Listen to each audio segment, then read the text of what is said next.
Berkeley Court neighbors.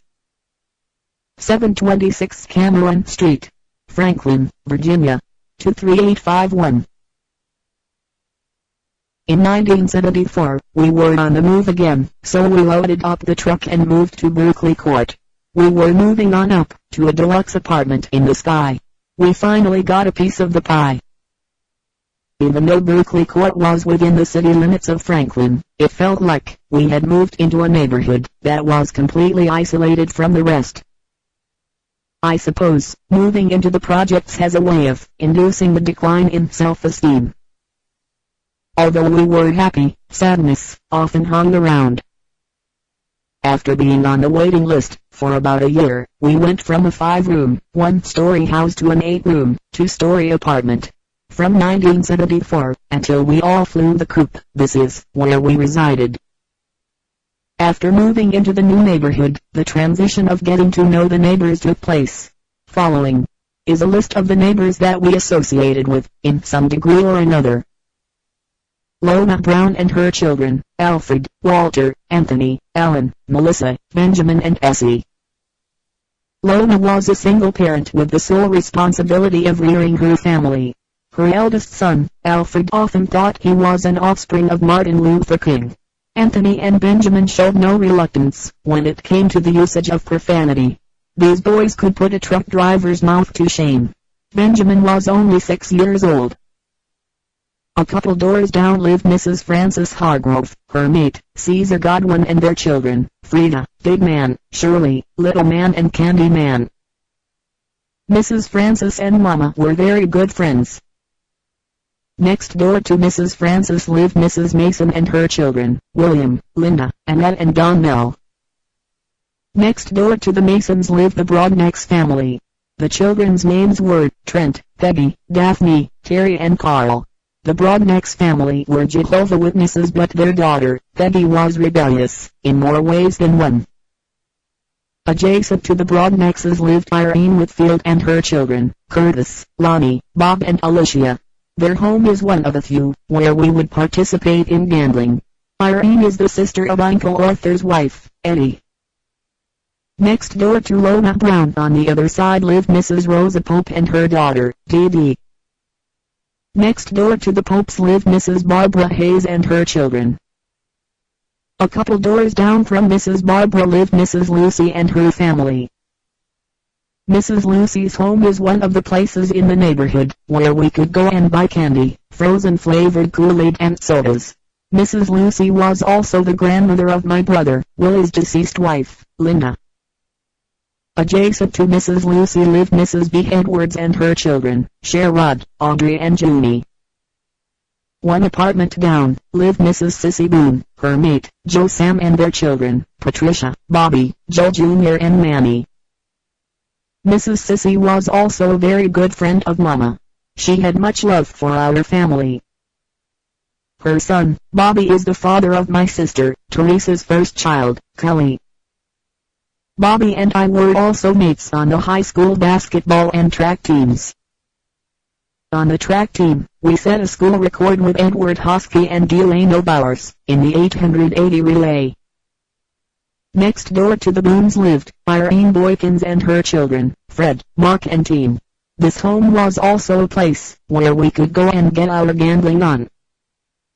Across from the Boones lived Eva May and her children, Eva, Felicia, Yogi, Vicky, Constance and C.J. A few doors down lived Mrs. Marie Hargrove and her family. I believe her parents, uncle and children, all lived there.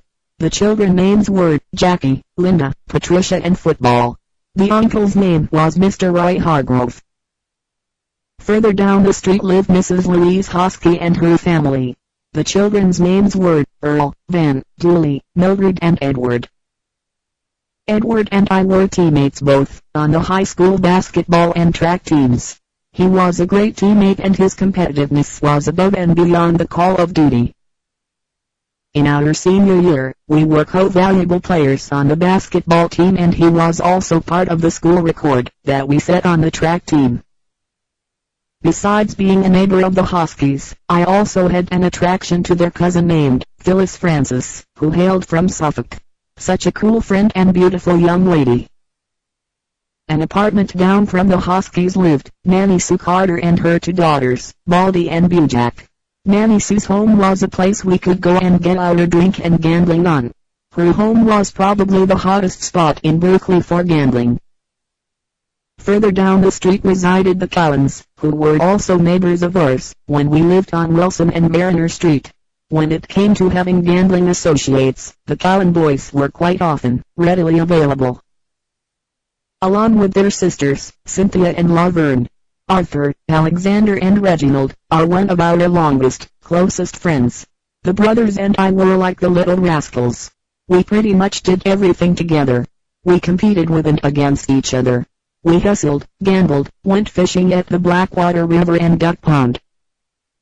Their sister, Cynthia, was the fastest girl in town. Also within the inner circles of Berkeley Court resided the Williams family. The two children were Darrell and Jerry.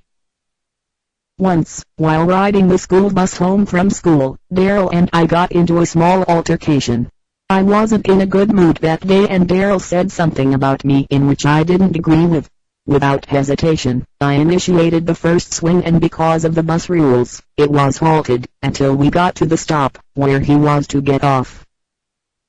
It was a brief fight, and if not for my brother, Clarence, and friend, Edward Hosky, it would have lasted longer.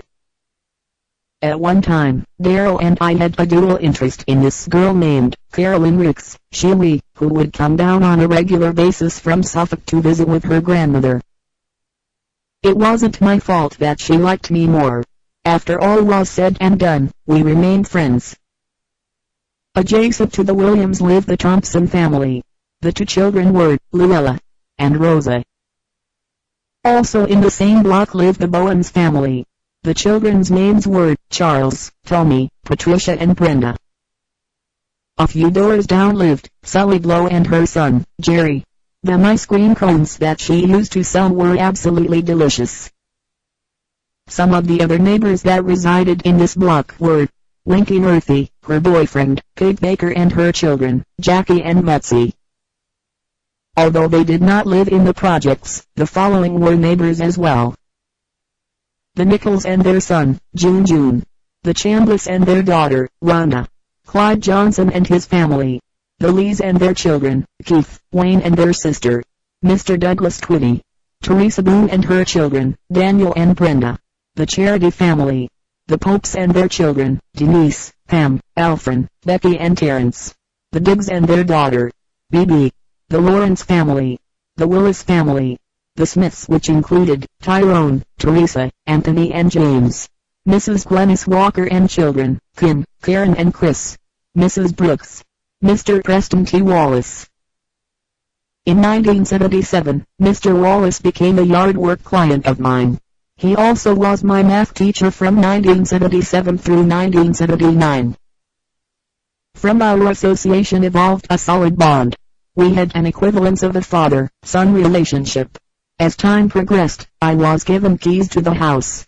He would let me drive his big red car. He would give me money whenever I was in need. His wisdom, his caring, his meddling in my social life were some of the ingredients that made me realize that we had a strong bond. In conclusion of this reflection, I would like to once again to give appreciation to my Berkeley Court neighbors of the past.